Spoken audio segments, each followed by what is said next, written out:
حضور سوال یہ ہے، ہم نے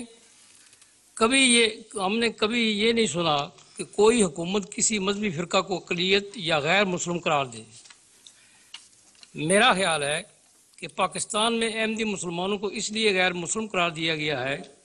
کہ احمدی مسلم تعلیم یافتہ ہیں اور خدمت خلق کے ذریعے پاکستانی عوام کے لیے بہتر ثابت ہو سکتے ہیں۔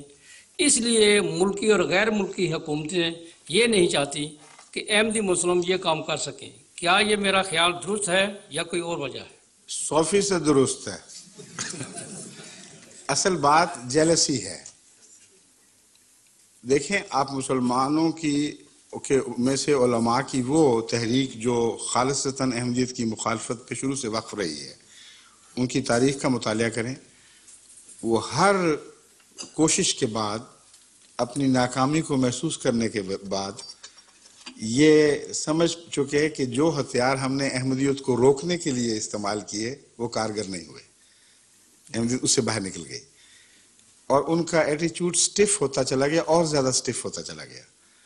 یہاں تک کہ انہوں نے سوچا کہ اگر قانون ان کو، ملکی قانون ان کو غیر مسلم قرار دے دے تو اتنی بڑی دیوار حائل ہو جائے گی ان کے ارد گرد کہ کوئی مسلمان سوچ بھی نہیں سکتا کہ اس دیوار کو پھلانگ کر پھر احمدیت میں داخل ہو۔ یہ بہت صحیح تجزیہ آپ نے فرمایا ہے۔ یہ دیکھنے کی وجہ، ان کا یہ مقصد نہیں کہ خدمت خلق نہ ہو، ان کا مقصد یہ ہے کہ ایک ایسی جماعت جس کے اندر کردار ایسا پیدا ہو چکا ہے جو اپنے کردار سے کھینچتی ہے، اور کوئی حل ہمارے پاس نہیں ہے اس کی جو نشو و نما ہے اس کو روک سکیں۔ اس پر وہ دیواریں کھڑی کرتے رہے، پہلے چھوٹی پھر اور بڑی، پھر انہوں نے دیوار یہ بنائی کہ غیر مسلم قرار دے دو، وہ بھی فیصلہ ہو گیا۔ جب غیر مسلم قرار دینے کا فیصلہ ہوا تو یہ بھٹو صاحب کے دور میں 84 کی بات ہے، 74 کی بات ہے۔ 74 سے لے کر جو بعد کے 10 سال آئے ہیں، انہوں نے احمدیت کی رفتار کو تیز تر ہوتے ہوئے دیکھا ہے، یہاں تک کہ وہ جب 84 میں فیصلہ ہو رہا تھا حکومت کی طرف سے، یعنی کارروائیاں مکمل ہو رہی تھیں، تو اپریل کے آخری دنوں میں میں اسلام آباد تھا، اور مجھے بھنک پڑ چکی تھی کہ کچھ ہونے والا ہے، تو میں وہاں پہنچا ہوا تھا معلوم کرنے کے لیے قریب سے کہ آخر یہ کیا کھچڑی پک رہی ہے۔ اس وقت حکومت کے لیے مسئلہ یہ تھا کہ میری مجلس سوال و جواب میں آنے کے لیے پشاور تک سے ٹرک اور بسیں بھر بھر کے آ رہی تھیں، اور اسلام آباد سے دور دور تک 100-200 میل سے لوگ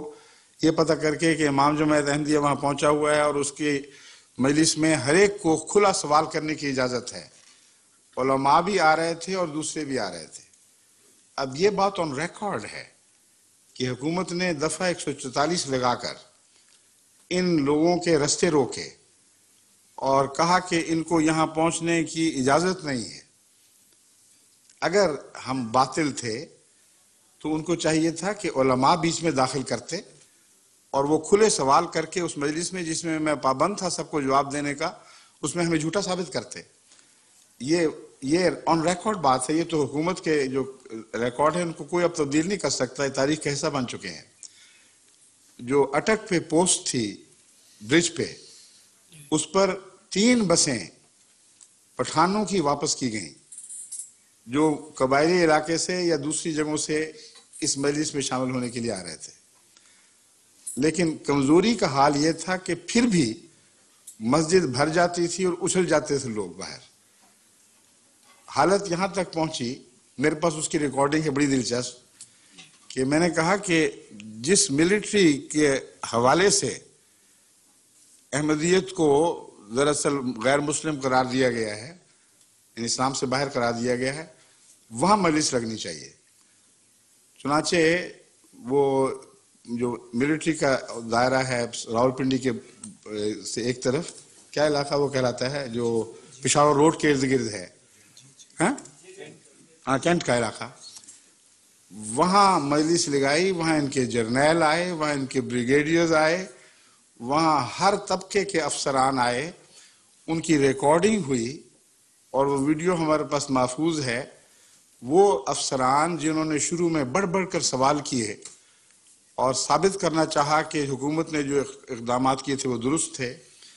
میرے جواب کے آخر پر بعض ان میں سے آپ کو روتے ہوئے دکھائی دیں گے، اور ایک بھی سر نہیں تھا آخر پہ جو یوں ہل رہا تھا، سب تائید میں ہل رہے تھے۔ یہ وہ چیز تھی جس نے پینک کریٹ کی ہے، اور وہ فیصلے جو ہو سکتا ہے کچھ تاخیر سے ہوتے، وہ افراتفری میں جلدی کیے گئے ہیں پھر۔ تو اصل بات یہ ہے کہ مخالفت، یعنی علماء کی طرف سے جو مخالفت ہوا کرتی ہے الہی جماعتوں کی، اس کی دراصل بنیاد عقیدے کے اختلاف سے بڑھ کر جیلسی پر ہوتی ہے، اور یہی مخالفت کی وجہ حضرت مسیح کے زمانے میں موجود تھی، ورنہ کون سا ایسا عقیدہ آپ نے پیش فرمایا تھا جس پہ قیامت برپا ہو جاتی؟ یہی تھا نا کہ ایک گال پہ تھپڑ مارو تو دوسرا آگے کر دو، اس میں کون سی خطرناک بات ہے؟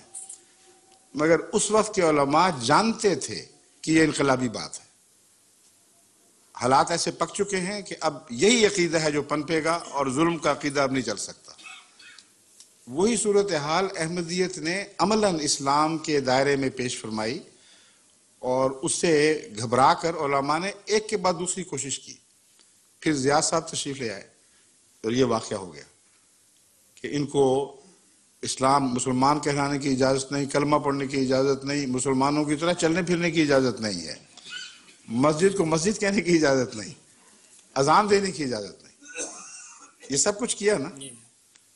یہ کرنے کے بعد عملاً کیا کیا؟